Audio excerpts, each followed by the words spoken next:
Good evening. And welcome to tonight's program entitled Art Plus Justice, When We See Ourselves as Heroes, here at the National Museum of African American History and Culture. I'm Leslie Walker, and it's a pleasure to have you all here with us this evening. We have an exciting panel discussion waiting for you all, which is especially meaningful as it supports our Afrofuturism exhibition here at the museum.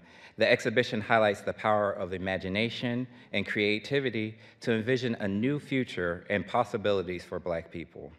We are honored to have a group of distinguished panelists who will delve into the world of Black superheroes and comics and scripted media. They will discuss the significance and cultural impact of such a representation. Our esteemed panelists include Dr. Eve L. Ewing, professor at the University of Chicago, and the author of Marvel's Ironheart series. We have Tim Fielder, illustrator, cartoonist, and creator of Maddie's Rocket, and the author of Infinitum. And we have Dr. Jonathon Gayles, professor at Georgia State University, and director of White Scripts and Black Supermen, Black Masculinity and American Comic Books. And to moderate tonight's discussion, we have Tatiana King and DJ BenHaMeen, the host of For All Nerds Show. And without further ado, please welcome to the stage our guests, and thank you again for joining us.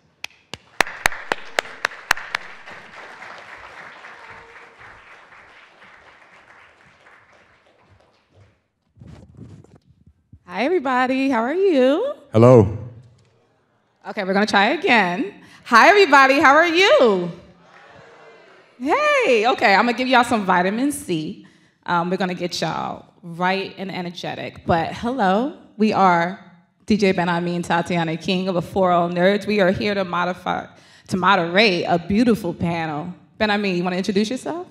Yes, good evening. My name is DJ BenHaMeen, and for those who listen to the For All Nerds show, I'm loud right now, but you know what happens next. This is DJ BenHaMeen, a.k.a. Howard University's own NBA Youngboy Never Blipped Again, a.k.a. Halal Jordan, a.k.a. Lionel Richie, a.k.a. Buzz Ouchia, a.k.a. Doctor Who's Mans Is This? And as always, I'm joined by Tatiana King, the Grand Duchess of Tech, also known as the Ting of the North, Flex Luthor, the coldest winter soldier ever, T'Challa Bread, and I'm trying to think of another one I haven't said yet. Ooh, Gucci Mandalorian.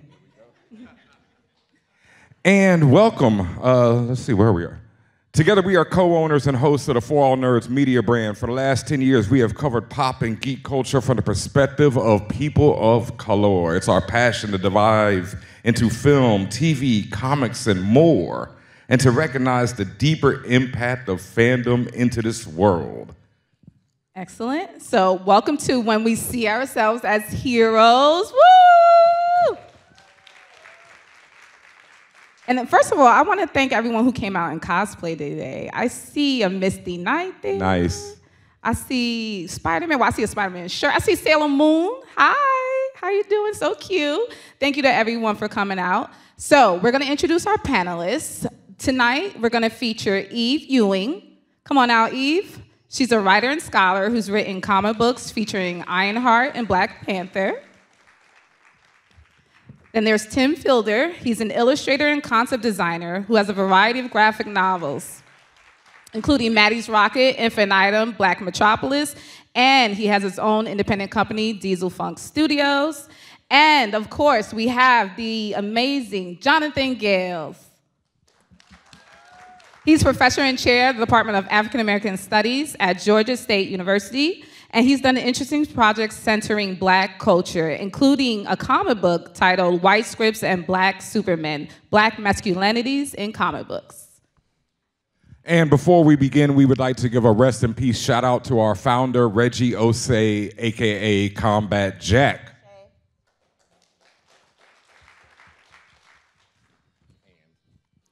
And also, you know what time it is. A big shout out to Howard University, HU. Oh, you know? Okay, All right. wait a minute. and I are both alums. So we're here also for Howard Homecoming. Of course, you know, HBCU in the nation. You know what I'm saying? Just saying. All right. So how many people here have seen the exhibit? All that's a right, good amount all of right. people. Good amount. Yeah, I saw it today for the first time. It is amazing. If you haven't seen it, please check it out. And let's get this panel going. All right. So welcome everybody to the panel. Thanks. I know everyone came from a long way as well, but we appreciate the time you've taken. And I think we just want to ask everybody kind of the temperature check. How are you feeling right now to be here in the National Museum of African American History and Studies talking about what you love? Anyone can go. I'm overwhelmed, and I also want to say Morehouse's Homecoming is next weekend. No, I'm absolutely overwhelmed and honored, filled with gratitude to be on this panel and to be in this space. I don't know what else to say. I'm just overwhelmed. It's an amazing exhibit. Yeah, as I was getting ready to walk over here, I said out loud to myself, like, wow, every day I'm living my dreams, you know? And I think that what makes this type of pop culture so exciting is that this is a collective dream. This is something that many of us grew up, you know, doodling in the margins, daydreaming about, and we never thought that we would see this type of representation. So it never gets old for me. And also, you know, being in this museum is always just such an honor and a privilege. I never get tired of that. Absolutely. What about you, Tim? Yeah, I had my moment back in March when it went live, and I had the Viola Davis snot on the nose moment. I was so for me I've settled down, but now it's more like the systems are now falling into place. So I feel like the order of business is now what's happening. Gotcha. Yeah. All right. One of my favorite quotes from the Afrofuturism exhibit, Eve, is when you said, anytime black people are remixing the past to visualize the future, we are rendering Afrofuturism into reality. That sounds great. I said that. Yo, first of all, it's a word. I'm gonna claim it, yeah. Yeah, claim that. That's amazing. And second, as we are on the 50th anniversary of hip hop, and I know that most everyone here grew up with hip hop and on hip hop, how much has hip hop influenced your life and work? Well, you know, I think that maybe I'll let other folks chime in on the hip hop part first, but just to respond to what you said, I think that part of what I love about this exhibit is I think that we have to have a really expansive notion of what Afrofuturism means. So for a lot of people, when they think Afrofuturism, they think black sci-fi, right? Or high-tech stuff, Wakanda stuff. And that's part of it, but I also think that anytime black people have envisioned something that seems impossible, right? Any type of freedom dream, any type of abolition dream, emancipation dream, that is also a type of Afrofuturism. The artist from Pittsburgh, Alicia Wormsley, has this famous phrase, there are black people in the future, right? And that mere assertion is radical and is at the core of Afrofuturism. And so I think, you know, to take it back to hip hop, that's deeply Afrofuturist, taking things that seem impossible or that never existed before and literally creating a new cultural form that becomes global, that becomes a totalizing culture beyond just music into fashion and politics and everything else. And so to me, that's deeply Afrofuturist at its core. Well, I'll take it. Yeah. If it take off 100 pounds, dreadlocks on top, shaved on the side, all black. I was too poor to wear Dr. Martens, so I wore Chuck Jones, black. So hip hop was what was happening when I first moved to New York in 1987. And I'm a square, but it's always been there. And I find myself, even now, swimming in rappers. That's what it is. Yeah, you know, growing up in Atlanta, hip hop, I remember the first time I heard Rapper's Delight, and it was as if something was calling to me. And I was in Greenbrier Mall. Anybody from Atlanta knows about Greenbrier Mall, at the Peaches record store. And I remember telling my mother, whatever that is, I want that. And you know, since that time, hip hop has been something that has influenced how I've expressed myself. And also, it influences my students and how they express themselves because they see themselves in some of hip hop, hopefully not all of hip hop. So that's a separate discussion. But certainly, I'm appreciative of hip hop, and certainly it intersects with a lot of the work that we see in comic books as well. something you said, Eve, just made me remember the fact that, like, what I think about when I hear Afrofuturism, right? It's also the stories and the creations in spaces where we were traditionally denied. And also, this is like also focused on Tim as well. And Jonathon, please, I would like your opinion, because I know, Tim, with your graphic novel, Infinitum, you're following a king that's an immortal king, actually, that's wandering the earth. He sees the atrocities of the transatlantic slave trade. You see the triumphs of the civil rights movement. So, you know, when you're doing and looking at all of these different stories, like, what are some of your inspirations in trying to plant these seeds for the future in terms of seeing us where we may not have seen ourselves before? Yeah, I can sum that up. I'm tired of seeing black folks die on screen and in books. So I said, hey, I'm gonna do this story about this black man where he can't die. Plus, you know, I'm a huge fan of Anne Rice, but immortality is not a sexy thing. You roam the earth forever, and your loved ones, societies, civilizations, technology, communities rise and fall, and humans were not meant to do that. My quote, and I'll just end with this, it says, man is not meant to live forever. He is meant to die and rot, providing sustenance to those who come after. That's what our job is.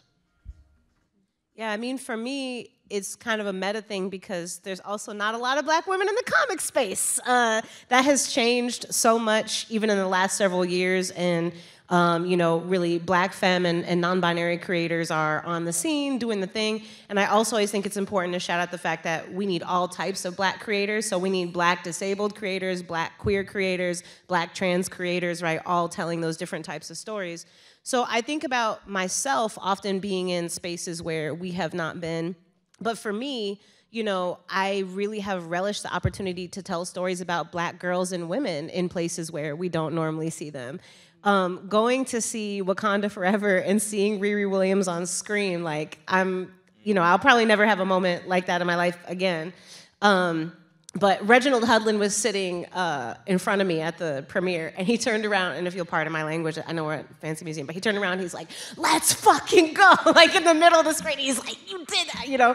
Also, Rihanna was sitting behind me, so when you have Rihanna literally behind you, you feel like you can do anything. As a side note, my husband felt the need to live tweet to me all of Rihanna's actions and reactions throughout the film. He's like, Rihanna's eating popcorn. I'm like, okay, and he's like, Rihanna's laughing. She's having a good time. I'm like, I bet she is. I bet she is. But the thing about that film that's so amazing, if you think about it, think about the multiplicity of black women you see on screen, right?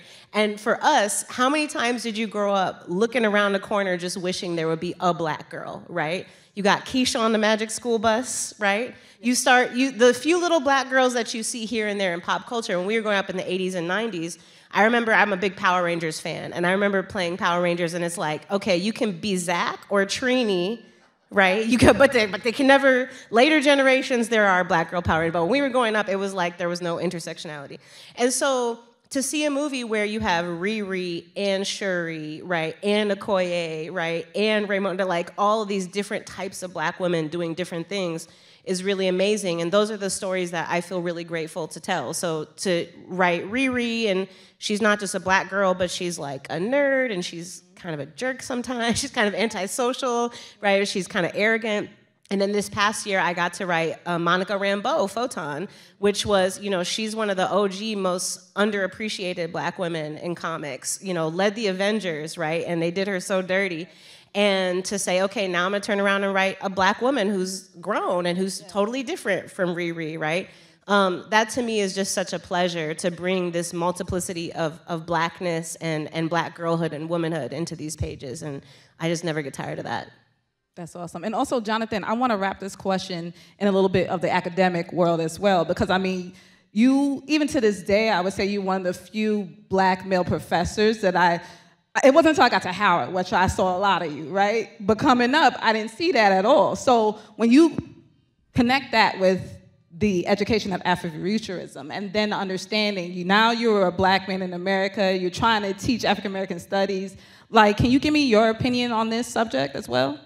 You know, I think for me, the notions of representation are critically important. I came to this work attempted to reminisce about Luke Cage, who was one of the few black characters I had access to growing up. And I'll never forget buying a trade paperback and reading these old Luke Cage comic books or issues and saying out loud, "This bleep is racist." And I read all of that growing up, and I missed it growing up, right? And I missed it because I had this strong desire to see myself as someone powerful, and so I skipped over the way in which black women were excluded. I skipped over the way in which Harlem was represented. I skipped over the way in which black men were represented, and that became essentially the genesis of white scripts and black supermen. I think we forget that black men are also gendered, and so we have to critically engage the way in which black men are represented and the way in which black men perform in these kinds of spaces. And I think we forget that at our own detriment. The title of this panel is When We See Ourselves as Heroes, and that comes from an ideal that we have referenced many times on the For All Nerds show, and that is when we are seen as heroes, superheroes, whatever, in media, we will begin to be seen as human. So on that note, how crucial is the role of black superheroes in challenging stereotypes and promoting inclusion in media? For anyone. Y'all can already tell I'm long-winded, so I'm trying to monitor my airtime. But, I've told this story before, so pardon if people have heard it, but I'm very politically active, very vocal. I used to be on the devil's website, Twitter. I don't do that no more. But, I used to be on there saying all types of stuff, abolish the police, close prisons, right, everything. And none of those things garnered me the level of harassment that I started to receive when it was even rumored that I might possibly write Ironheart. And wow. Ta-Nehisi Coates, who I'm now privileged to call a good friend, but who at the time I didn't know, right? So I was like gassed to get this DM from him. He was like, are you serious? Do you seriously want to do this? I said, yeah, I think I do. And he said, you're gonna face the most racism and most sexism you've ever faced in your life, and you're gonna have the most fun you've ever had in your life. And when it came true and people started making crazy YouTube videos about me and sending me like pictures of burning crosses, just wild stuff, right? And I've been black on the internet for a minute, so my tolerance is pretty high, but it feels bad. And I went to Coates and I was like, yo, I don't get why this is the thing. Like all the stuff I've ever said or fought against or protested, why is writing pretend stories about a black girl who dresses up in armor and flies around and shoots laser beams from her hands? Like, why is that the thing that makes people mad? He said, no, Eve, they're right. Like, they understand how important this is. Because it is insurgent for our kids to see themselves in these stories, but what's even scarier? All the little white kids who wanted to be T'Challa for Halloween. All the kids who are not black, who are like, when I think of a hero, I think of Riri Williams. I think of Shuri. Once all types of children think heroism and they picture a black person, that upends a lot of stuff, right? And so I've never forgotten that, and even as fun as this is, or as silly, what I like about comics is like, the most ridiculous thing you can come up with has already been done to like, oh, it wasn't really them, they died and they came back to life, but it was their evil twin from space. Like, someone's already written that 20 times. As fun and as silly as it is, I do think of it as insurgent political pop culture and a way of, spreading these different ideas, because the basic idea that black people can be heroes and villains, right, and all the complicated stuff in between is radical. Yeah, I would say, as a practicing Afrofuturist for decades, back in the dark times, it's a little bit more personal for me. My father is 89 years old. He'll be 90 in August. His great-grandmother's name is Maddie Waddy. So I named the main character in my comic, Maddie's Rocket, after my great-grandmother. So what it means is that I am internalizing heroism in my own DNA and moving it forward from the past through time That is what being an Afrofuturist is. That is what you're trying to project courage, if that makes sense. So that's what it means to me. Yeah, my mother, and maybe she's watching, hi mommy, she is still teaching at Spelman College, and I remember sitting in on her class and she talked about the illusion of inclusion. That's one of the reasons why I'm so— Say that again. The illusion of inclusion, right? So that's one of the reasons why I'm so honored to be sitting with these folks on this panel. Just because you have a black character doesn't mean that black life really is included. And I think, you know, in my mind, what we have seen, especially with my work on the earliest African-American superheroes, black superheroes, and looking at the way in which black masculinity is represented, what we really see is not inclusion, it's repetition. And so in the present day, we have so many dynamic writers that are doing the work really of inclusion, that are disrupting these old narratives, these old stereotypes. Because what I found was even in this imagined space, these white men early on were creating characters that still invoke these old ideas about black men, despite their best efforts, right? And so, you know, if we have black characters, that's great, but what stories are they telling? What are their points of reference? So the illusion of inclusion, and I think we are at that place now, and I'm so excited for it.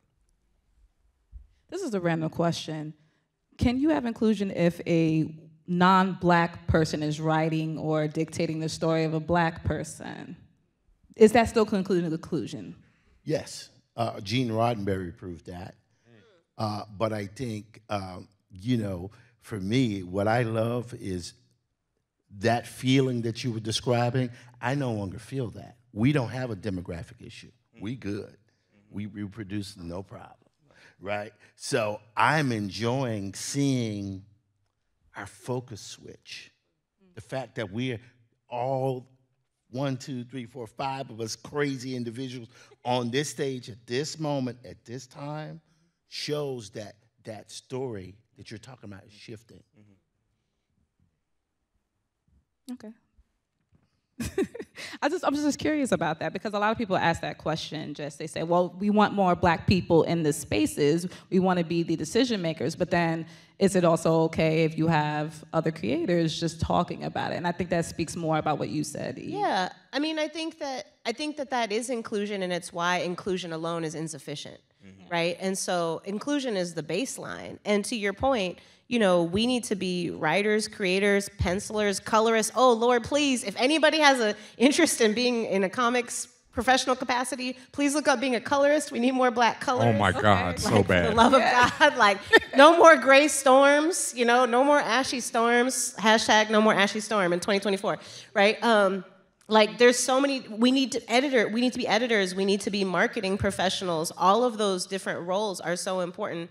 And I do think, you know, as a creator who has written characters who don't occupy identities that are my own, you know, I enter that space humbly and hoping that I'm opening the path for somebody else to pick it up, right? And so, you know, Black Panther right now, which y'all should get from your local comic book shop, the character of Besa is trans, right? She's a trans woman, and I'm not a trans person, but I felt like it was important for me. The fun thing is you get your little shot and you get to bring all these people into canon, and then they can't undo it. It's canon now, right? And so, you know, I felt like, well, it's my responsibility to add this person to the canon, and we had a sensitivity reader. Like, we went through things to try to make sure that I was doing that in the right way, and I may have still made mistakes. But what I hope is that opens, this is a collective sandbox when you write for the big two, right? Which is good and bad. It means that I don't own any of these characters, but it means that I don't own any of these characters. So I'm setting it up for hopefully somebody else to come, you know, pick it up and tell the story. In the same way, Miles Morales, who is maybe possibly the single most beloved Black superhero on the scene right now, is created by a white dude, right? And there are things about that story that he messed up. But it opens a space for other people to come along and pick it up. Yeah, I gotta say this. Agreed 1,000%, particularly when it comes to the big two, even though ironically I'm doing a Spider-Man story now. But at any rate. A flex. Black independent creators. I think, I don't see him out there, I don't know, but I think, maybe I don't see him, but Harriet Tubman Demon Slayer. You know, is Nana, the were spider. Tuskegee Airs. You know, Maddie's Rocket. It just goes, there are tons of creators who draw and write and paint and get on each other's nerves, but they're out there creating that content.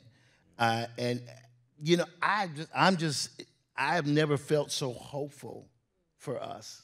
You know, I'm 57 now, so I'm like, look at these young dudes out there doing it.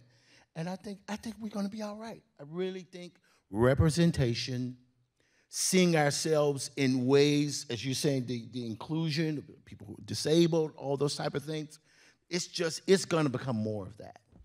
And also Black independent cons. So Schaumburg Black Comics Festival, of which he is one of the co-founders. He always leaves All right, that. all right. Ekbach in Philly, OnyxCon in Atlanta, and more to come. You know, you can go to those spaces and buy directly from the artists, right? That's their work, that's their space, that's our space. You know, Hudlin talked about, you know, going to Comic-Con and having the Black Corner, right? When you go to these cons, we're running things, right? It's not a corner, it's not space that has been ceded to us, it's our space. So make sure you attend those cons as well. Yeah, and Eve, I wanted to double down. Well, two things that you said that are really important, because one, I didn't think about how you put it there, where you were saying, like, because I always have that problem of working for the bid too and creating stuff for them that you won't own. But like you said, it's planting seeds. And I always say that, we say that on For All Nerds all the time, that we're planting seeds that we won't get to live under the shade of those trees, but we plant those seeds for other people so that they can live under the shade of those trees. So that's really ill, and I'll take that in mind, you know, if I get a chance to work for the bid too. Thank you. And now this one, if you can think of any, what specific Black superhero characters or storylines have had a significant impact or sparked controversy? I thought you were going to say who you have beef with. The way you got so excited, I was like, this must be a messy question. That too. I mean, that's also a relevant question. Do you have beef with a current Black character? Or to original question, you know, any you could think of that's whoever did Miss America Chavez dirty in Doctor Strange needs to pay. Well, that too. And also characters of color, we should open that up, right? Man, so many examples. Well, he said American Chavez, right? He was very upset, y'all. It didn't go down well. Well, I'm going to say this, you know, it's a little bit more sophisticated now. Thank you so much for your work. But in the past, you know, Luke Cage, you know, that's always been there. As Jonathan was saying, there's always been some kind of weird lens it was looking at that wasn't originated internally. So, do we just have to name one? You never said Sweet Christmas? You could name them. Never in Go your down life did you say Sweet Christmas? Yeah, go down the line. Sweet Christmas, what is that? Okay, here's one. Not to, you know, we're all family here. We're all family. Us and whoever's watching on this live stream that we have Lots of people. no knowledge or control over. But yeah, I'll be messy. I'll take the messy bait. WandaVision. So again, Monica, I have a lot of love for Monica, right? I have a perhaps unhealthy, thank you to the person who brought Photon, I got you. I have a perhaps unhealthy, you know, if you write these characters, you start feeling like they're real people. And when I wrote Photon, Monica Rambeau Photon, it was my first time writing a character that was kind of like my age and demographic, because I wrote a lot of teen characters, wrote the Champions, and I was like, oh, I have to unpack my stuff if I'm gonna unpack Monica's stuff, and now I'm uncomfortable. So I have a lot of affection for Monica, who is one of the most consistently overpowered and underutilized characters in the Marvel universe across comics history.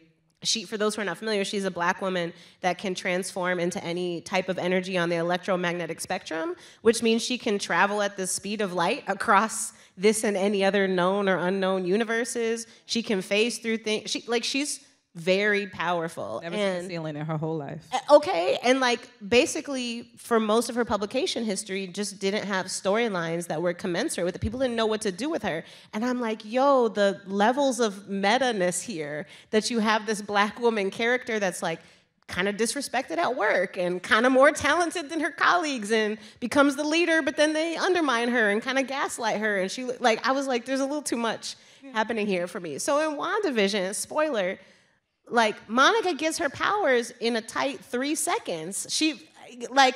The scene of a character getting their powers is supposed to be a monumental joint. Like, that's the thing. So she gets her powers really quick. Then at the end, she takes a bullet for Wanda. I was like, oh no, Lord Jesus. She takes a bullet for their kids. For Wanda's kids. And right? for her fake kids. Her fake kids. And Wanda, your kids aren't real, Wanda. And then turns around and tells this woman, they'll never know what you did after she tortured a town. I'm like, okay, we have to talk about that. Like, Wanda, people are like, well, Wanda has trauma. Monica has trauma. The town has trauma.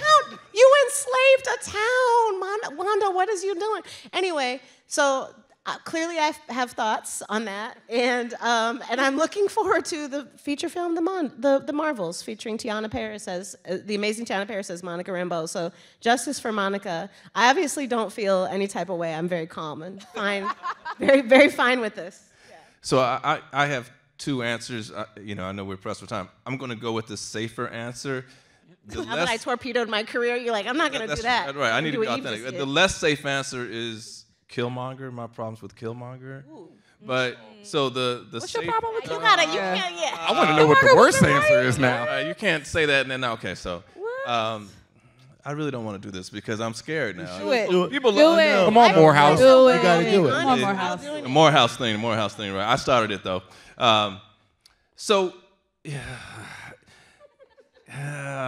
People love Killmonger. You know what I mean? Just talk about it, though. Okay, we need the truth. Talk about it. So, I am, to my daughters, Grace and Gabrielle, I'm a girl dad, a black girl dad all day long and twice on Sunday, right? So when I watched Black Panther, I loved it. And then I watched it again, and then I caught something that I didn't catch when I watched Blade the first 4 or 5 times when I watched it, like, going to church. It's the way in which, if you watch Black Panther, Killmonger's violence is primarily directed at black women. So we see him early in the film. He kills Linda. People don't even know who Linda is. Yo, I didn't know her name. I know who she is, but I did not know she had a name. His woman. Right. And, we can't rewrite the film, but, like, you didn't have to shoot it like that. Now, we see him kill Linda. We never see him kill Claw. Then he goes to, and then, of course, he shoots indiscriminately into the interrogation room, and a bullet should have hit Nakia, but Ross jumps in front of it, making a CIA agent a hero, and then they bring the CIA to Wakanda? I felt that in my spleen when that happened. Then he goes to the temple. He lifts a priestess up by her throat. He a grandmother. He kills a member of the Dora Milaje. Now, the only other act of violence is he kills Zuri, right? And I believe he did that because of Forrest Whitaker's accent. Thank you. Get it out of here. The Black Panther. Black Panther. The power of the Black Panther. Okay, The all right. strength. Will be stripped away. Right. So for me, I see those things and I understand he's a villain, but in my work, I'm always thinking about how black masculine aspirations of power, the degree to which they sometimes or frequently in popular culture come at the expense of black women. Watch Blade again. Watch Blade again. And watch how he interacts with the black women in the film, right? All right, so real quick, Luke Cage, since you mentioned it. All right, so Luke Cage, I forget what year it was, but there's a white man that ends up in Harlem that pays Luke Cage to end up fighting some robots. Luke Cage goes to collect his money. I'm skipping a lot of stuff. And the white man stiffs him. And Luke Cage rips his shirt because that's what people do. And so he decides that, and so he's about to beat this guy up. Dr. Doom comes back and says, no, he works for me. You can't touch him. You know what I'm talking about. So he says, oh, Dr. Doom, where's that? Because Luke Cage doesn't leave Harlem back in the day. And he says, Latveria. So Luke Cage breaks into the Baxter Building where the Fantastic Four live, fights the Fantastic Four to a standstill, Reed Richards says, okay, look, you want a rocket? Okay, we'll give you a rocket. We'll pre-program it, because he's from Harlem. You know, he didn't know anything about rockets. Right? I don't birth no babies. So they put him in a rocket. He flies to Latveria, ends up in the middle of this robot insurrection where Dr. Doom is enslaving robots, right? So Dr. Doom gets word that there's a crazy black man, he says, that landed in Latveria. Luke Cage confronts him, and in the midst of all of this, and Luke Cage says to Dr. Doom, "Where's my money, honey?" And Dr. Doom says, "You came all the way over here for $50? And Luke Cage is like, business, I mean, I'm saying, yeah, you know, I mean, like, you're doing a lot of this. I'm trying to see some of this. And going back to reading that growing up, and then reading it as an adult. Yeah. So anyway, all right. What a great question. Well, we know it would like give you some energy and stuff, you know? And some of y'all touched on this already, but like as you're writing these stories, and maybe less so the independent ones, but the ones where you have the corporate overlords, right? Or even when you may have directives from the university, right? How do you balance your own personal desires with what is expected of you in terms of what you're delivering? Oh, that's gotten me a little bit in trouble. You know, I think Infinitum is just seminal graphic novel in the history of Afrofuturist text.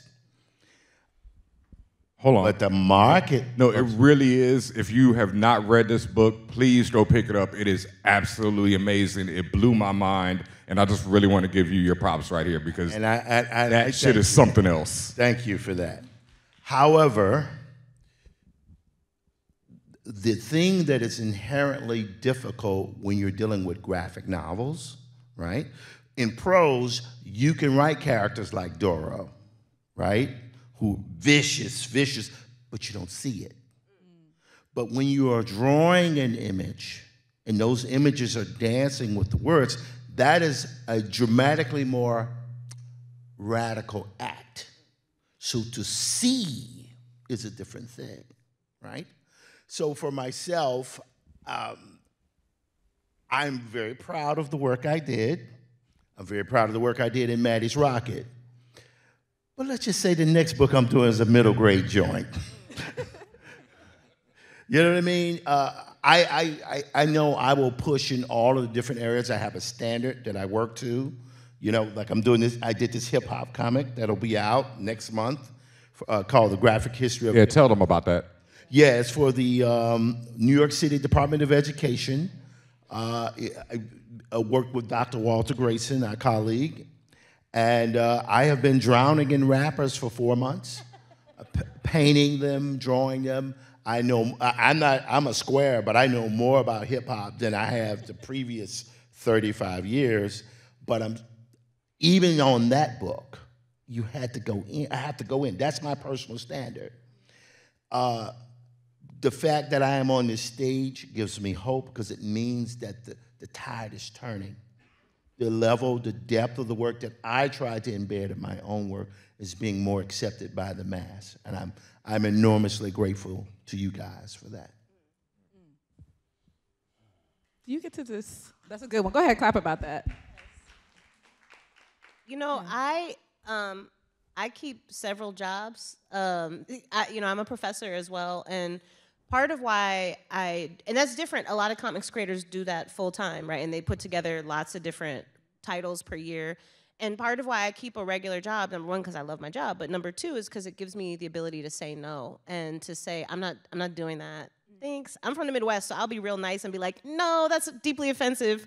You know, and like smile, like say it nicely, but I'm not doing that. And I've had to do that a few times, and I'm proud because it means I have the privilege of saying I really try to not put, you know, my name is on this, right? And it's going to be on there forever. So I really I don't want to put something on the page that I can't be proud of. And I will say, for the most part, I get asked this question a lot, and I think people might be pleasantly surprised that, you know, for the most part, the editors I've worked with, they want to do the right thing. A lot of the offensive stuff you see in comics is because people were just like so deeply clueless and didn't have black people in the room to be like, are you joking me right now? But for the most part, when you point things out, you know, they do want to do the right thing, at least in my experience. But I have had, you know, I had the pleasure of writing The Champions, who are a team superhero group that includes Miles Morales and Riri and Kamala Khan, Ms. Marvel. I had so much fun, right? I love them so much. And, you know, without putting anybody on blast, early on when we were doing a call about what was going to happen in this run, there was a high up person at Marvel that, you know, higher than the people I usually talk to, because this was an event. So it was like, you know, more important folks. And somebody was like, well, I think we all know what we need to do to sell books on this, to sell, you know, to sell issues. And I was like, do we? What do we need to do? He's like, you know, we need to kill a character. And I was like, I'm not doing it. I said very politely, I said, if that's your vision for this story, I wish you the best of luck in finding another writer, because I don't feel like that's earned. Not that you don't, I mean, we kill people all the time in comics, but for this particular group of teen heroes, that's just not the story that I wanted to tell. And I also, you know, I have a lot of issues with that. And so it's a privilege to be able to say, like, you know, and I really meant it. I was like, cool, best of luck, because I'll quit, right? And I didn't have to quit, because we backed up off of that. But I think that there's a precarity that people deal with, because I think also people don't realize that independent comics creators and big two comics creators are freelancers. There are very few folks that are fully staffed by, you know, the big publishers, but for the most part, folks are trying to catch work however they can with a combination of independent stuff, creator-owned stuff, Kickstarter, 4 or 5 big titles, and so it is precarious work. And I feel like that's kind of the economics of it that a lot of people don't realize. Also, your favorite comics creator doesn't, because we don't own these characters, we don't get a check. We don't get a big old check when something, you know, Ed Brubaker, who created The Winter Soldier, famously said he made more money getting residuals for like a 10-second appearance as an extra than he did for the multi-billion-dollar movie that is based entirely on his idea, right? So we don't get money for that. And so it just means that folks have to, but this is the blackness part of it, is that whatever you do in your job, everybody in the audience right now, you have had moments where you're like, I'm not doing that, I will quit. And you just have to be very honest with yourself. And I don't say that unless I'm willing to really walk away. But it is kind of a realistic part of the job that everybody has to deal with. Jonathan, has that ever happened in the classroom? Something similar where you like, I'm out? You're putting me on the spot. Well, we have different leadership now at Georgia State, and I'm very happy in my position as chair of Africana Studies. No, for me, you know, I am a fan, right? So what I do is secondary. I study what creators create. And I don't think when I think about Eve, she's a professor and an artist. How do you find the time? It's stressing me out. I'm not even doing it, right? And I think, you know, the work that we did with the Schomburg Festival, to be in that space with people that create, we don't appreciate their work, especially if they are independent and they're doing it because they love it. And not only that, they're doing it because they know other people need it, so they're doing it for others. And so when I'm in this space, I find myself just listening and sitting in admiration. I don't face those kinds of challenges as an academic. I don't, right? We're supposed to produce something that approaches the truth, or at least something that we can defend as truth, or at least our truth. But the work that they're doing is so important, and I hope that one day we appreciate it the way that we should. I really, really do. Yes, please. We want to give them as much love as possible. So if something moves you, please clap, shout, boo, whatever you want. We want to know people are alive here. And it's interesting, like, because you mentioned Schomburg, you mentioned all the independent ways we've been trying to make spaces for ourselves, right? So are there any additional or more you want to say about the collaborations and the mentorships that you have all been involved in, like those that are fostering the next generation of talent? Yeah, I would say this. My first time teaching was 1989 at the Brooklyn Children's Museum. Forgive me for saying this. I'm so tired of teaching. I don't want to teach anymore. I just want to make books. So that is my focus. I finished my run in 2018, and now I'm a full-time content, guy. And I'm going to leave it to you professionals to do that. So I'm going to hand that question off to you guys. Yeah, or any people you want to point to that are like doing the good work right now when it comes to being new creators, artists, writers. You know, I'm sick of John Jennings. Yes. John, listen, John, stop. Every day there's a new, you know what I mean? Can we, like, stop, John? Stop it. Hopefully he's watching. I imagine he is. Yeah. I think there's so many people that are putting this work out there, but John Jennings is one that comes to mind for me, that is inspiring others and doing the work in the classroom as well. So I would definitely give a shout out to John Jennings. Go ahead. Well, I want to say something quickly about the Afrofuturist community. That's different than comics. Ronaldo Anderson, John Jennings, Yatasha Womack, Stacey Robinson, they pulled me out of the ice like Captain America. I'm an old operator in terms of the Afrofuturist space, and that was nothing but ramen noodles for about 30 years. And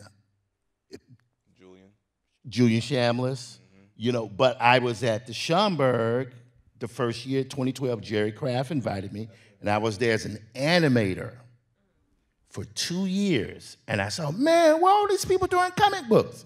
And I got back in. They pulled me back in like De Niro. And the next thing you know, I'm in comics, and my life has altered because the Afrofuturist community, first of all, it's not a ton of infighting. Right. You know, we have our issues, for sure. But it's the continual, it's not mentorship, it's fellowship. And that is, I'm in the Smithsonian because I connected with that group of people. It's like 100 folks, and it's incredible. That's the most incredible thing I have encountered in terms of any Black arts movement in the entirety of my life. That's big. You know, I just want to give a shout out to folks that are doing a lot of stuff online, because if you're outside of, you know, New York or or LA, sometimes it can be hard to go to the Schomburg, right, or to go to a con, to go to a big con and meet folks. And so, you know, Iron Spike from Iron Circus, right, and some non-Black folks that see their, like Greg Pak, for example, is somebody who does a lot of documentation of like, what does a comic script look like, right? And actually just posting that stuff online. And, you know, independent creators that are being really transparent about putting those types of models and examples on the internet, because it is opaque to people who want to get into this. And as a professor, you know, I teach class. I don't teach any classes related to comics. I am teaching Afrofuturism class in January, which I'm geeked about. But I teach classes on race and education and social policy. And I have so many students who sign up for my office hours, and they show up and they're like, how do you write comic? Like, literally, and just the basics, like, people ask me all the time, like, do you also draw? Or, you know, do you make a script? Just the basics of the mechanics of those things. And so I really appreciate creators that make those things transparent and show people just like what is step one. And I also really want to encourage anybody who's watching or listening, self-publishing your own stuff is honestly just one of the best ways to get your material out there, whether it's on Tumblr, whether it's on Webtoon now is an amazing platform. And, you know, editors they look at those things. They look at people's Instagrams, right? They look at that material and kind of do talent scouting and things like that. And so just putting your stuff out there is, I think that's how I got started as a writer, was just putting my own work out there. And, you know, it feels humble, but talent is talent. And people who can see potential are going to be always looking for that. Put yourself out there as an open platform, right? It's free, generally speaking, right? Yeah, and people will be like, oh, I'm not ready, or I feel like I'm not good enough. And you know what? If you want to be a writer or a visual artist, but I could definitely say as a writer, your first lesson towards success is being comfortable with like your own work being trash. And being willing to start from that place and get better and work at it. And if you're not willing to do that, you will never be successful as an artist. Yeah. Talent is whatever, but like the ability to be like, I know this isn't that good and I'm ready to work and get feedback to make it better, that's what makes a successful creative career. Yeah. Well, let's talk about that a little bit, about thinking your work is trash or thinking the things you're doing is trash, because people may or may not be familiar with the idea of the impostor syndrome, right? Like you are put in a position where you're the leader or you're in charge of something, and then you get this feeling in your gut like, I don't think I'm supposed to be here. I'm not the right person, or did they pick the right person? At this point in all of your careers, do you ever still feel that at any point? Child. Ooh, Lord, yes, I could tell stories. To be frank, I felt it before coming on stage with all of you. You all are creators, right? I'm just a regular old academic, right? Yeah. No, real talk. Don't do that, bro. He called himself my hype. Filmmaker. He's on his third documentary. I just have a regular PhD. Anyway. Yeah. See, now my imposter, I don't even know who I am now, bro. I mean, maybe if you'd gone to Howard, you know. I'm just saying. Lord. You know. I love my HBCU life, right? It's real, you know. I could tell stories about being an administrator at Georgia State and wondering if I knew what I already knew I knew. You know what I mean? And that's not about. It's you know, Claude Steele, a social psychologist, has this great theory around stereotype threat, and it's this fear of confirming negative stereotypes that others have about the group to which you belong. So it's so real. But one of the things, and my good friend, one of my best friends, Elgin Klug, is here. We know in academia, when you submit something to a journal to get it published, it's going to come back. And I had to learn early on, you hope for a revise and resubmit. Yes, not a rejection. Not a rejection. So my first revise, they want me to change it. And then it wasn't until I got my first no thank you that I realized that that's part of the process. So I had to learn it's the meaning that I'm assigning to that interaction. And I can choose what meaning I assign to it. I can choose what meaning I assign, and I don't have to accept, you know, the meaning that has existed out there for us. And so I struggle with it today at 55. I really, really do in certain spaces. Now, because I'm in Africana Studies, and we literally have a red, black, and green door, I feel safe in that space. But when I go to Chair's Council, I find myself making sure that I say certain things the right way, so on and so forth. And I need to stop that, but in this space, we have to be honest with each other, right? I'm 55, I'm a full professor, I'm a department chair. I still experience it, but it's not debilitating. You know, I can point at it and say, that's imposter syndrome. As long as you have a word for it and you know, you can assign meaning to it, you can defeat it. Yeah. Right, okay. Yes. You know, that's so real. No, it doesn't go away. Oh my gosh, are you kidding me? I deal with anxiety, and I don't know about y'all, but something that happens to me is I get physical anxiety symptoms. And so I get hives around my eyes. That's super cool and fun, right? You know, I get a stomach ache. I feel like every time I sit down to write something, to begin something, and I look at the blank page, I have the same thought. I'm gonna throw up.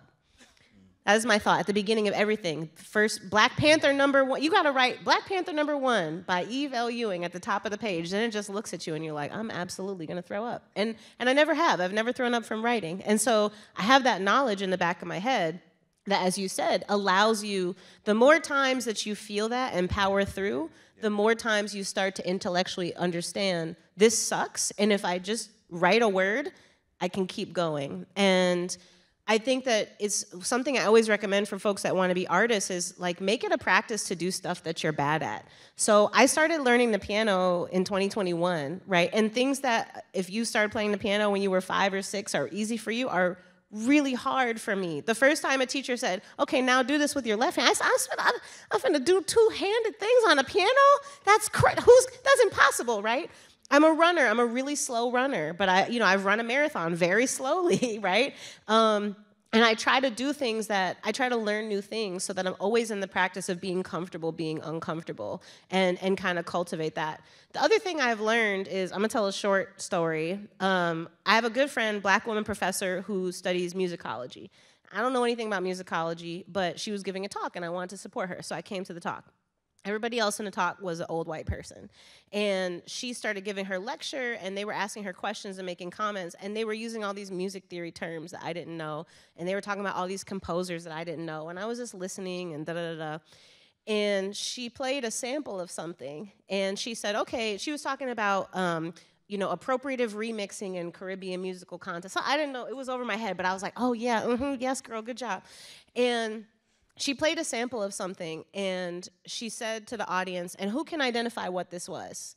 And everybody who had been so knowledgeable and knew all these technical terms sat there, hands down. And I raised my hand, and I said, that is an excerpt from the song Magna Carta Holy Grail by Jay-Z from the album of the same title, Magna Carta Holy Grail. The track also features Justin Timberlake, right? And I swear to you, one of these old white men turned around and he did a slow clap. He started doing a slow clap. He was like, okay. And in that moment, I realized, right, like, culture is subjective. Expertise is subjective. So half the times when we're in these rooms and you're saying something and people are looking at you like, I have no idea what you're talking about. Is it because you are unqualified or because they just literally don't know? They don't have the range, right? And I think that's also why you create your circle of folks that you trust, that you run things by, that you say like, is this whack? Because people will get you the other way too and tell you stuff is good and it's actually deeply whack. So you have to develop your circle of people to help you understand, like, is this good? Am I tripping? You know? But I've just learned along the way that, you know, failure is really part of the process. And the sooner you get comfortable with that, the sooner you can thrive. Yeah, I would sum it up. You know, I don't feel imposter syndrome that much. I feel I don't feel it so much anymore, but it was always just the feeling that I was going to be bypassed or ignored. There's even a Microsoft commercial with me talking about that. It was horrifying. But I can tell you the moment things changed, last year at the Carnegie Hall Afrofuturism Festival in New York City, they didn't tell me what was going to happen, but it was a New York Times article. And it said, a pioneer receives his due. And I was floored. Second time it happened was the night of the Smithsonian opening show. So I go in, I tell my wife, babe, I had said this before, but it's got to be said for the Smithsonian.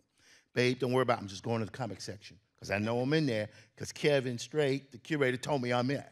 So I'm going there. I don't care about the rest of the show. I'm just going there. She said, oh, well, come on. So I went there. I was crying, and people were looking at me like I was on crack or something, but I was so overwhelmed that my work was on that video screen. My wife, come on, babe, let's go look at the rest of the show. No, babe, just leave me. I want to be in this moment. I must be here. And after 15 minutes of doing that, finally Kevin comes over. Hey, man, how you? I'm like, brother, thank you so much. Thank you, thank you. And then my wife comes up and says, Kevin, he hadn't even seen the rest of the show. He went, what? Follow me. And I was like, well, what's going on? As a quote at the beginning of the show, my quote. So I was like, oh my God. And then he said, come on. Took me to the middle of the show. This huge screen of my great-grandmother on a hover bike. And I was like, oh my God. So yeah, I don't feel imposter syndrome anymore. I was going to say, you look pretty confident to me. Yeah, I don't feel it anymore. I think to elaborate on that, that's something, because even like on the way here, me and Tatiana, like I was feeling nervous. We've done hundreds, if not thousands of shows at this point. And, you know, still stepping on the stage at the Smithsonian is a big moment, but it was also that excitement. And I think that's why this is so important. Like you said, to see 5 of us on stage, you know, for this, the title of the panel to be When We See Ourselves as Heroes for Afrofuturism itself, it's so important because I think a lot of that imposter syndrome comes from not seeing ourselves in these places. Excuse me, I have to interject. These 2 on the end, they've been doing this for 10 years. That's right. That's right. They've been doing this for 10 years. They weren't going to say anything because they're trying to stay professional. So I'm going to be your hype man for the second. They've been doing this for 10 years. They've been doing it in small studios, big studios. They've been doing it at home. Sometimes, you know, Tatiana always has her makeup on, but my man here sometimes doesn't have that happening, right? But they have been consistent. Arrow look rough. Following Black fandom, elevating us, doing that hard work. So yeah, you shouldn't feel imposter syndrome as well. I'm sorry, I apologize for interjecting. Apologies. Tim, can you be our hype man for everything we do? I'm sorry? Like you just come out in the beginning of all of our shows and just hype us? Well, John knows, yeah, I would be good at that. You do that? Okay. Yeah. Check is in the mail. Also, Okay. AKAs in the beginning are always funny. Oh, yeah. Young boy never blipped again. That's funny. Isn't that the Y'all funniest are thing? funny. Consistently funny. The thing is, and with our AKAs, it's always me just trying to make Tatiana laugh. Like that's like I think of them and I'm just like, oh my God, I'm fucking. He was like, "What do you think of this?" Crying. Absolutely. We want to make sure that everyone can find all of you. Tell us about what. You've talked a lot about it, but tell us some more stuff that you're working with, and anything you want to also mention. Jonathan. I want to give a shout out to my play nephew, Yende Prather. He's not here, but he's a young man that came out with his first web comic, so find it online. I am just a regular old public school teacher at Georgia State University. This man is chair of African American Studies. Like, what? But I am working on my third documentary project and hopefully get a website up in the next 2 to 3 months, so I'm very excited about that. And I think that's pretty much it. Yeah. And where can you be found? Website? Social? Oh, wow. Okay, so I think I have a website, jonathongayles.com. I'm on Facebook. I think I'm on Twitter. And I'm also trying to finish a book project. The book is entitled Killing Apollo, Rocky, White Patriarchy, and the Black Masculine Body. So pray for me if I'm really... It's about Rocky? Rocky. Oh, I'm there. Yeah, killing Apollo, Rocky, White Patriarchy, and the Black Masculine Body. How the Black Masculine Body in the series is used to prop up Rocky's white patriarchy. You read about Apollo and Rocky running in slow motion on the beach? You better believe it. Great. You know I'm it. there. You know it. And so, yeah, I'm on social media. I think I'm on Instagram, but I'm just not hip enough. I mean, look, you know what I'm saying? Yes, you. Yeah, Tim Fielder. You can find me on all social channels under Diesel Funk. Name of my company is Diesel Funk Studios. Trying to take inspiration for these guys. I just started my own vlog, restarted it, called the Diesel Funk Dispatch, where I basically draw people and talk about them. And you guys on stage will probably end up in future episodes. I am a graphic novelist and visual Afrofuturist. The projects I'm working on, I am now presently engaged in an adaptation of W.E.B. Du Bois's The Comet, which will be a 120, 130 page graphic novel. It will be I'm sorry?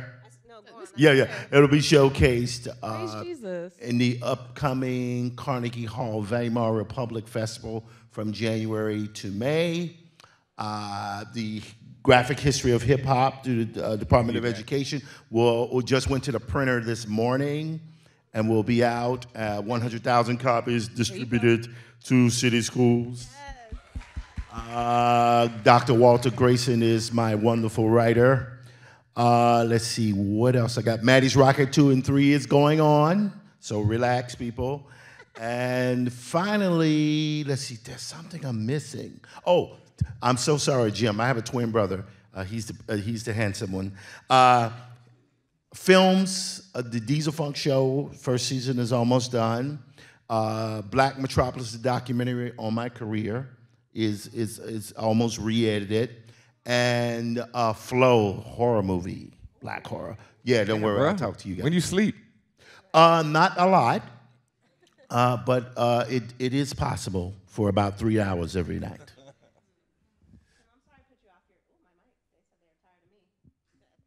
They said, we're tired of hearing you talk. Tim, I'm sorry I put you off your square. I was just generally praising your output. So I have a new Substack. I know you were thinking, boy, not enough writers have Substacks. Don't worry. You can look it up. It's my name, Eveewing. It's called Pop Tabs, and it's just me talking about the type of stuff we like to talk about. The first joint, which I'll be dropping probably this week or next week, is about Queen of the Damned and why there isn't more Aaliyah in Queen of the Damned, because we all thought it was the Aaliyah movie. Spoiler, it's not. So I got the Substack newsletter. You can check that out. Get Black Panther from your local comic book shop. And for those of you that don't go to your shop, pre-ordering makes a big difference. So if you go to your shop and say, I want to subscribe or I want to pre-order, they'll hold it for you in a little box. It's very low-tech. It's very cute. So do that.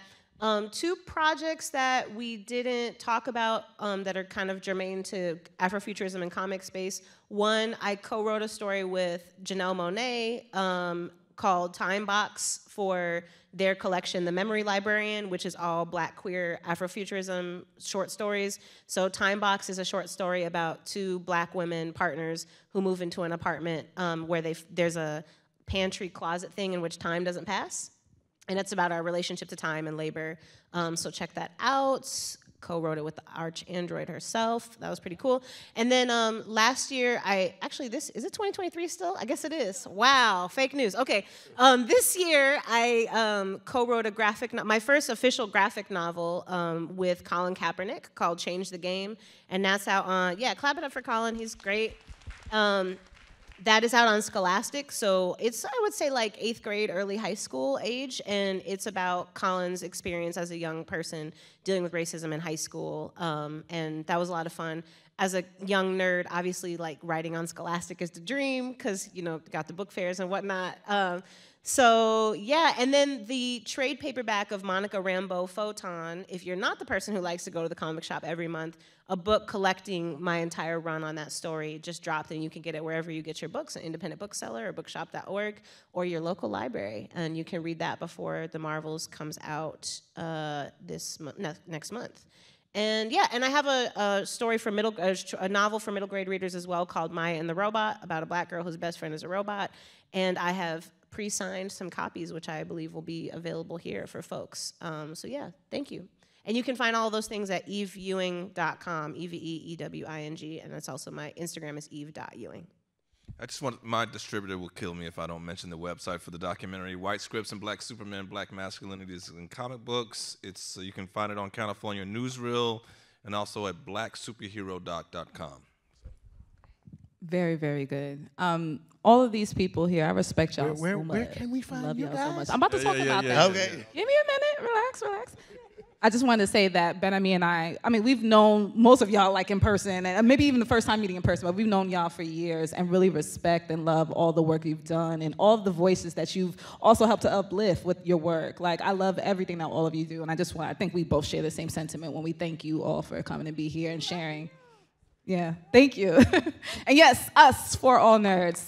Again, if you don't know, my name, once again, Tatiana King, DJ BenHaMeen. We are the creators, co-owners, hosts of the For All Nerds media brand. We talk about pop and geek culture from the perspective of people of color in film, TV, comics, everything you could think of. And we're doing a lot ourselves.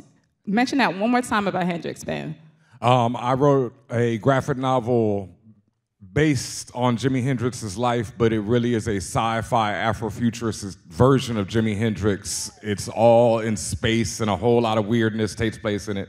It's called Hendrix Purple Haze. I wrote it with my brother Mello Brown, and it's illustrated by a legend, Tom Mandrake.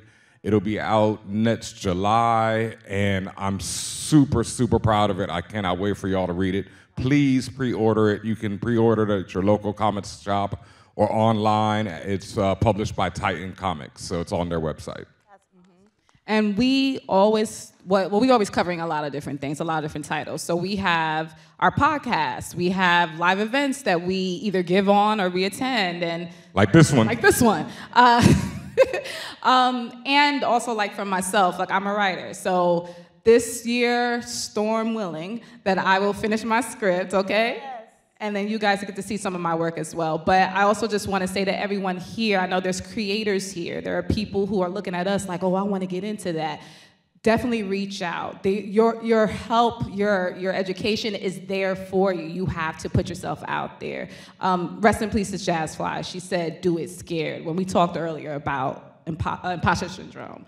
It's very important that even if you don't think you have it all in place, you don't have all the pieces, you're not sure of yourself, do it anyway. Just put it out there, because the more you do that, the more you're out there, the more experience you're getting, and you never know, that spark might happen and everything clicks into place.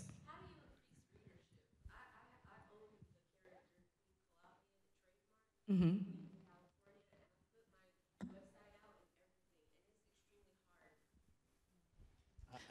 Go ahead, Tim. The question was, how do you increase readership? And I'm going to just summarize as an independent creator using the tools that you have, but What do you want to say to that, Tim? So it might be a little counterintuitive. I'm an independent publisher, but I've had a mainstream book deal, right? What I found, you can't worry about what a publisher will do. You have to go out and grind in social media. It's free. You have to do it all the time. Once a week is not enough. You got to do it multiple times a week. You got to use every social media platform, and you have to grind. And when you're tired, you have to grind some more. And that's how you do it in this particular world we're in now. And I would also say what he said, like, don't be afraid of posting your stuff over and over again. Like, I started working on producing music, and I'm going to post these songs over and over again. I read this thing where it said Fetty Wap posted Trap Queen every day for over a year, every day. And people were like, fuck, what's doing this damn song? And then Fetty Wap blew up. So it's like, believe in your shit and put it out there constantly. Don't worry about what people think of you. Don't worry about, like, you know, how old you are, how tired you are, how you feel. Like, something else someone said on this panel, and we got to wrap up, but it's like, don't do it, like, don't try and make money off of the things you love. You know, that's something that is a big problem. Like, do something else if you have to, you know, work a 9 to 5 and then do this, you know, in all your off hours, because the things that you love, you shouldn't rely on them to make your money, because then you'll do anything for money.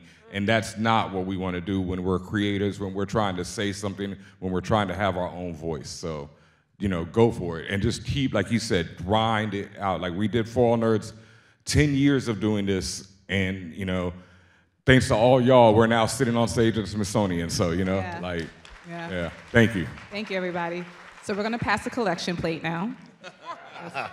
But no, thank you all for attending. Thank you everyone who's watching on the live stream. We appreciate you. Please make sure that you are checking out all the websites and socials of everything and all the projects that everybody's working on. And of course, we definitely encourage all of you, talk amongst yourselves, make connections, because this is how you build, this is how you grow, this is how you achieve. So thank you. And also reach out to us, like you said, if you need any help, we are always here. You know, we're For All Nerds. We support everyone, and we love to help independent people come up, so. Have a good night. So, yes, let's continue clapping for our panelists. I'm the man behind the curtain. I'm a big fan of the For All Nerds show, so allow me just an opportunity to do my AKA, so I was backstage riding them. So, Dr. Normal, D-Rick and Maurice, Bon Jovi, Juan Kenobi, Master of the Marvel Arts, and Sukihana the Hutt. So, but thank you all so much for coming and joining us for this wonderful conversation. Please exit our wonderful Oprah Winfrey Theater and make your way to Heritage Hall. We have books on sale from both Dr. Ewing and Tim Fielder for you all to purchase. Tim will be sticking around to personalize and sign those. So thank you so much for coming, and I look forward to seeing you at the next event. Take care. God bless.